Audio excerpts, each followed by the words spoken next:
What's going on, guys? It's Monday again, and here's another episode of Out of the Ordinary. I'm your host, Mikey. Say hi to a couple of people here. Hi, Natalie. Hi, Liz. Hi, everybody else. I know Liz said something about Carol being in here. Hello, Carol. All right, guys. Well, today what I'm going to be talking about is pretty disturbing. As you can see, of the warning that first came out, there is going to be a lot of disturbing,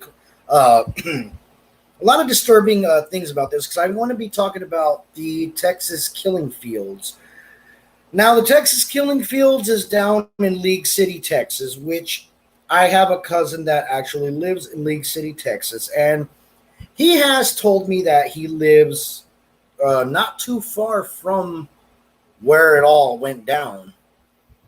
Basically, what he said that they found a lot of young women buried there, and it's a very macabre place. So let's get into that right now. All right, the Texas killing fields.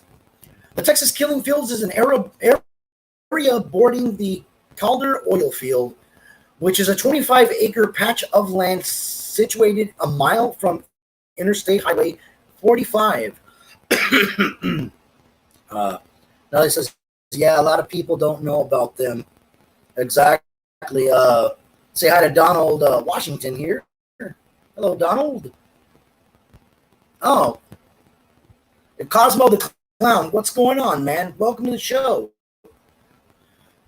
Since the early 1970s, 30 bodies of murdered victims have been found within the killing fields area. They were mainly the bodies of girls or young women. Furthermore, many young girls have disappeared from this area. The girls' bodies are still missing. Some of them are. That was a type missing there. Okay. It is believed that many of the murders are the work of multiple serial killers. Most of the victims were aged 12 to 25. Some shared similar physical features, such as similar hairstyles. Despite efforts by the League City, Texas police, along with the assistance of the FBI, very few of these murders have been solved. And those that have been solved were predicated on confessions given by prisoners or confessions given under duress from the police. So let's see who else we got on here. Ashley Mordai. Hello. Hey, Calvin, you're in here, man. What's going on, Calvin? So, the killing fields have been described as a perfect place for killing. Somebody getting away with it.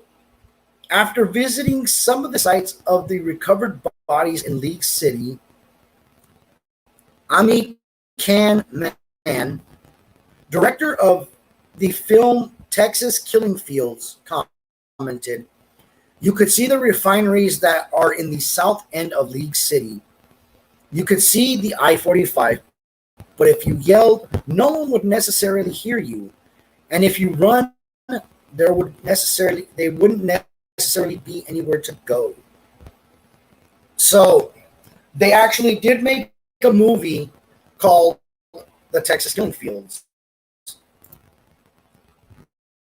And I've never seen it, but according to, I'm going to go back to what my cousin said. He says that it's a very, very good movie. So, if you haven't seen Texas Killing Fields, I suggest you go and watch it. Maybe you'll get more of a picture of what happens there and everything like that. So, let's get into the victims real quick here.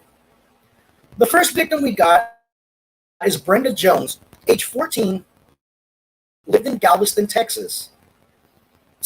Last seen July 1st of 1971. Her body was discovered a day later, July 2nd, 1971. She was last seen on her way to visit her aunt. Her body was found in Galveston Bay near Pelican Island the next day. So yeah, that's the first victim. The second victim would be Rhonda Johnson. Her age was 14. She lived in Webster, Texas. She was seen August 4th, 1971. And her body was discovered January 3rd, 1972. Rhonda Johnson was last seen walking with Sharon Shaw along Seawall Boulevard in Galveston. Her skeletal remains were found in a marsh near Clear Lake. So the Texas Killing Fields, basically, it's a big span of League City, and that's where they were finding all these bodies and everything like that. And if you go and look up Texas Killing Fields, League City, go and look it up and look up the map. Look at the way it spans and everything like that. It's a big chunk.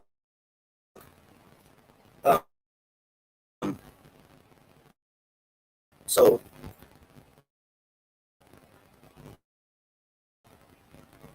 okay. Let's see here. I'm getting where I'm a little glitchy right now, so okay. I'm gonna go on a commercial break because it is getting a little glitchy. We'll be right back.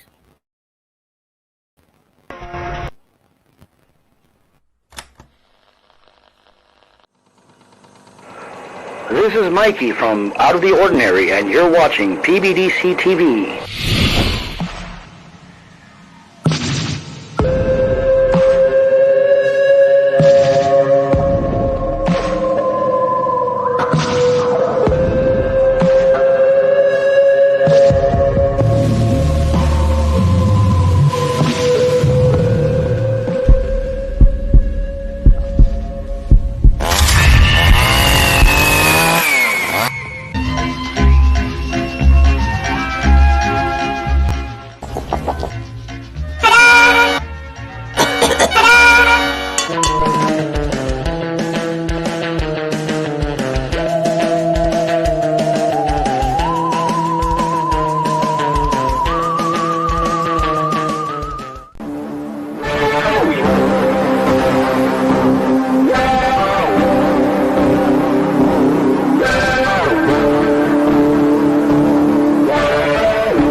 morning, when I'm listening to music and getting a little bit of time for some creepy research, I'm always representing with my PBDC merch. What a better way to have a cup of coffee in the morning.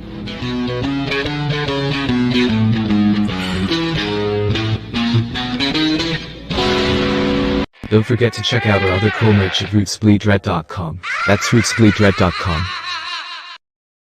This is Professor Edgar Fluffosaurus from Spooky Tales with Steve the Cat, and when I'm not hosting Monster Chat or knocking down small Japanese cities, I'm watching PBDC TV. Now back to the show. All right, I'm back. Now, I just got word that it's somebody's birthday. Happy birthday, Keisa Wolf. Have many, many more happy birthdays. And I'd like to say hello to Beth Smith. Welcome to the show. Now, let's get back to what I was saying.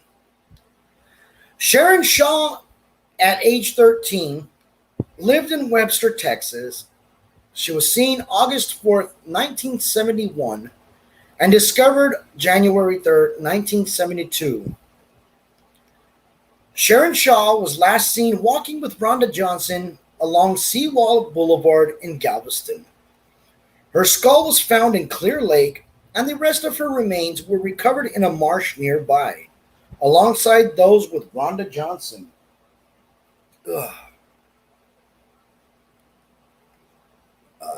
Okay. Next victim would be Audrey Cook. Audrey Cook was 30 years old. Lived in Galveston, Channelview, Texas.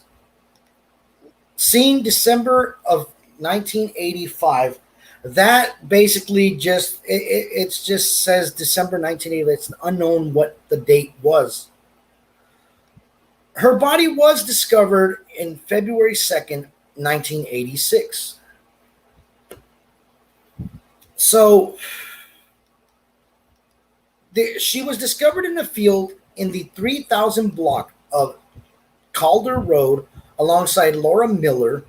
Connors estimate the woman was 22 to 30 years old and 5'5" to 5'8", and that she died 6 weeks to 6 months before being found. The woman had a small caliber gunshot wound to the back. She was identified on April 2019 along with Donna Prudhomme via genetic genealogy and via the family tree. And so Natalie says, don't police not really know how long this area has been used as a dumping ground? Pretty much.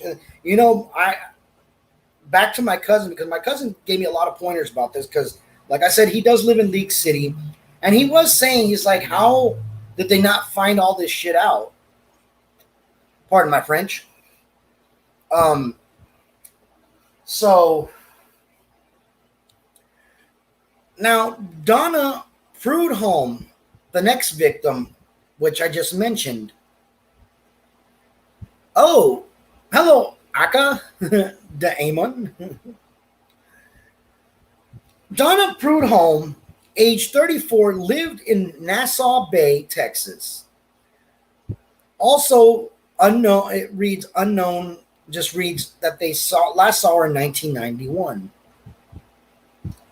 Her body was discovered on September 8th of 1991. Discovered in a field on the 300 block. Oh, wow. Okay. So she was actually discovered along with her friend. She was discovered with her friend Audrey Cook. And both of them, they weren't really, they don't know where they saw them. And Keisa says maybe they just swept it under the rug, or perhaps was paid off with hush money. Keisa, you might have a point there. I'm going to get to something that that ties into all of this with one of the suspected. So the next person is Debbie Ackerman. Her age was 15. She lived in Galveston, Texas. Jeez, all these people were living in Galveston, man. She was last seen November 15th of 1971 and discovered November 17th of 1971. She was last seen accepting a ride near the Island Ice Cream Shop with Maria Johnson, and her body was found bound and partially nude in Turner's Bayou along with her friend Maria.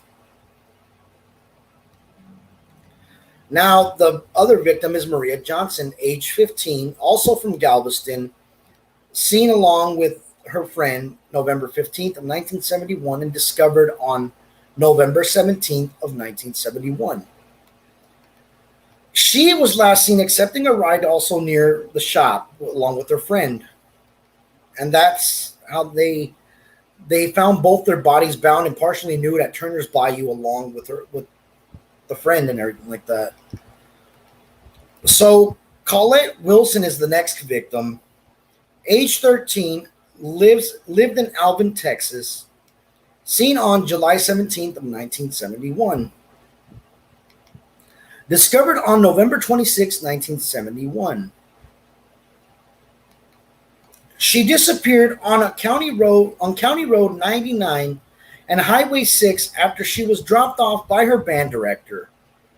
Her body was found 5 months later near the Addicks Reservoir, near the body of Gloria Gonzalez.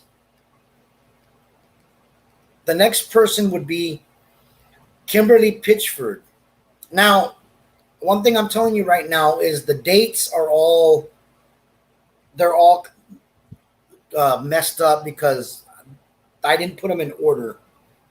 But this is Kimberly Pitchford. Her age was 16. She lived in Houston, Texas, and was last seen on January 3rd. She was seen on January 3rd, 1973, and discovered on January 5th of 1973. So yeah, these bodies, they were getting found right away, but yet, like, they never found anybody. But we'll get to it right now. Kimberly Pitchford was last seen at Dobby High School while she was there for a driving test. Her body was found in a ditch 2 days later. We go now to Brooks Bracewell, age 12, lived in Dickinson, Texas. She was seen on September 6, 1974. And Psychomantium says, there sure were a lot of young girls. So sad. Yes, there was a lot of young, it was all young women. All young women. So, give me a second here. Brooks Bracewell's body was discovered on April 3rd of 1981. She was last seen with Georgia Gear at the U Totem convenience store off of FM 517 and I-45. Her remains were identified along with Georgia Gear's in Alvin, Texas, in an Alvin, Texas ditch. And the next one is Gloria Gear. Age 14, lived in Dixon, Texas. Seen September 6, 1974, and discovered April 3rd, 1981. And also, she was, of course, last seen with Brooks Bracewell at the same place, and they both died at the same time. Now, some of her remains were found by police, but due to neglect, weren't identified as hers until the new detective took over the case in 81 and re-examined the ditch where she originally was found. And Beth says, what's so sad is that they even had this story in Canada. It was very sad. Yes, it's very sad. Very, very sad. Now we go to Michelle Garvey, age 15, from New London, Connecticut. Now, this is one of them that isn't from Texas. So Michelle Garvey was last seen June of 1982. Doesn't give an exact date when, but they did discover her body on July 1st, 1982. Michelle Garvey left her home in June of 1982, possibly through her window. She is believed to have hitchhiked, but it's unclear how she ended up in Texas. Her body was found hours after her death and was identified in 2014 after Web Sleuth's user suggested the match. So, 4 people were suspected to have done these crimes, and the suspects go as followed. Michael Lloyd Self. So, Natalie says, yeah, there are some hate killers in Canada that were basically doing something similar. It's very sad. So, Michael Lloyd Self, in 1972, a gas station operator and convicted sex offender from Galveston, Michael Lloyd Self became a suspect in the murders of Rhonda Johnson and Sharon Shaw. After hours of interrogation, he confessed to the murders. He was taken to the district prison, later aiding with locating the bodies. In the following months, he retracted his confession, claiming that he had been tortured into confessing, with the interrogators suffocating with a plastic bag. So the interrogators were actually, they tortured this guy with a plastic bag, and also burning him with cigarette butts and a radiator, as well as being assaulted by police chief Don Morris. Nevertheless, on September 18, 1974, Self was convicted of killing Shaw and received a life imprisonment term, even though his confession showed great discrepancies concerning the victim's clothing and the date of the murders, the location of the bodies, how they were killed, and various other details.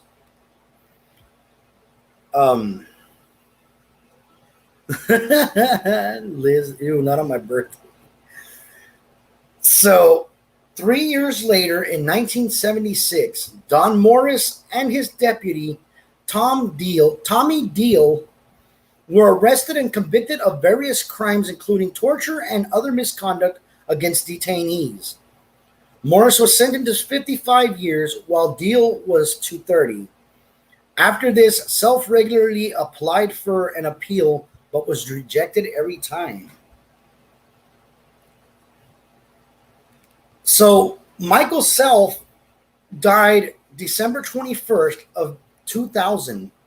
Still in custody, it was only after his death that several police officials, including the former Harris County District Attorney, stated that their belief that Self was wrongly convicted. So, on to the next suspect, Edward Harold Bell. An investigation by the League City Police and the FBI in 1970 identified another resident, Edward Harold Bell. Sorry, I got tongue twisted there. A known exhibitionist. A known exhibitionist as a suspect. He had been arrested at least 12 times on charges of showing his genitals to children. Mind you, I don't go for all of that crap, but yes, that's what he did. But each time avoided imprisonment, Bell lived on the beach in Galveston and owned a surf shop. He even knew 2 of the victims, Debbie Ackerman and Maria Johnson, who frequented his store. In the mid-1970s, He acquired a plot of land in Dickinson and lived near the place where two more victims, Brooks Bracewell and Georgia Gear, were found. In 1978, Bell was confronted by 26-year-old former Marine Larry Dickens. While his mother called the police, Dickens removed the keys from Bell's vehicle and refused to return it to him. In retaliation, Edward killed him. Bell fled and was subsequently apprehended by police. Did he run like the Dickens? Probably so. He posted bail several weeks later. Jesus, this guy, man. Like, seriously, why do these people get it off easy and stuff? To avoid conviction and further incarceration, he fled Texas and escaped from the United States, evading police for more than 2 decades. In 1994, he was arrested in Panama and extradited to the United States, where he was subsequently convicted of Dickens' murder and received a 70-year sentence in 1998. Bell wrote several letters to the Harris County attorney confessing to the murders of 5 girls in 1971 and 6 more between 1974 and 1977. He stated that he did not remember the names of most of his victims, but confidently stated that he had killed Debbie Ackerman, Maria Johnson, Colette Wilson, and Kimberly Pitchford. Yeah, they did. They did have it on a crime investigation channel. Keisha says, I have low tolerance for people like this, right? So, as well as 2 other then unnamed girls whom he had abducted from Webster in August 1971, later identified as Rhonda Johnson and Sharon Shaw. Despite this, Bell was never charged for these murders, since no evidence, biological or otherwise, incriminated him. He remained a prime suspect until his death in April of 2019. So yeah, he died not too long ago. Hey, so the mod for my page says there was definitely more than one person doing these things. Oh, hell yeah. I believe it, too. I believe it. Next suspect, William Lewis Reese. In May of 1997, William Lewis Reese was arrested for the kidnapping and attempted murder of 19-year-old Sandra Seppo from Webster. The following year, he was found guilty and convicted of receiving 60-year imprisonment term. In 2015, his DNA was matched to the killer of the 19-year-old Tiffany Johnston, who was found murdered in Oklahoma in 1997. After this revelation, Reese confessed to killing Jessica Kane and Kelly Cox, leading the investigators to the body and burial sites. He is additionally suspected of kidnapping and killing 12-year-old Laura Smithers. But in this case, Reese insisted on his innocence. In 2021, Reese was convicted of Johnston's murder and sentenced to death. He remains to be put on trial for the Texas murders, with prosecutors confirming that will also seek the death penalty against him. Next person we got as a suspect is Mark Stallings. In 2013, Mark Roland Stallings, a convicted kidnapper serving a life term, confessed to killing a girl in 1991 and later dumping her body in the fields. Later identified as Donna Prudhomme, at the time of the murder, Stallings was living and working in League City and was near the homes of some of these girls who went missing and were later found dead. Although his testimony shows great consistency with details, he hasn't been charged with any of the murders yet, but remains a suspect in the murder of Donna Prudhomme and Audrey Cook, as well as 2 unrelated murders in Fort Bend County. So the Crystal Jean Baker case, this is what we're going to get into right now, and this is almost the end of the show, so here we go. In April 2012, 16 years after Crystal Jean Baker's beaten, raped, and strangled body was found, Kevin Edison Smith was arrested and convicted of murdering her. In 2009, Smith had been arrested on drug charges in Louisiana. At about the same time, a detective tested Baker's dress for DNA. A match was confirmed using advanced technology that was not available at the time of Crystal's disappearance. A jury deliberated for about 30 minutes and found Smith guilty. He was sentenced to life in prison.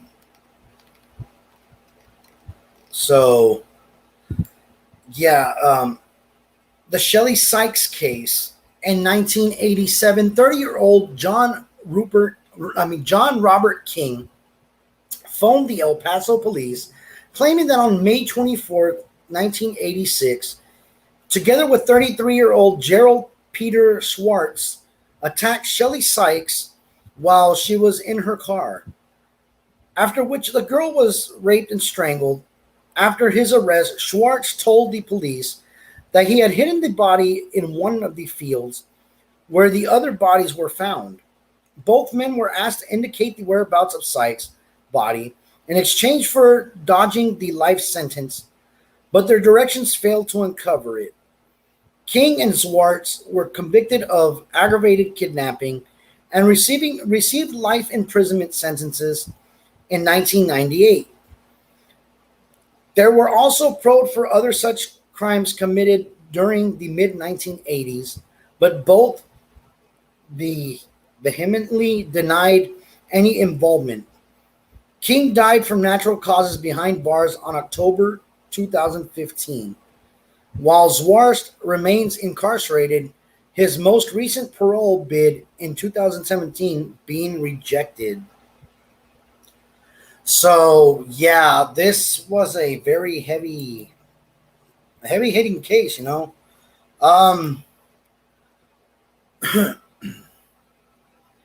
Guys, that's my show for today. It was 30 minutes long today. But next week, there's a big surprise. I'm going to be collaborating with one other artist.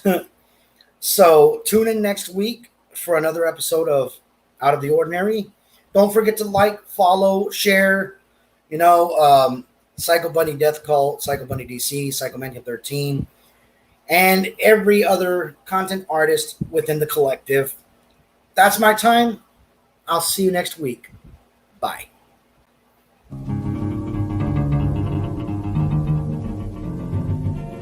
I don't set the world fire. I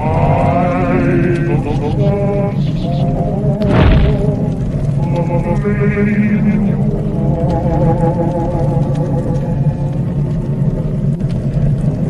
in my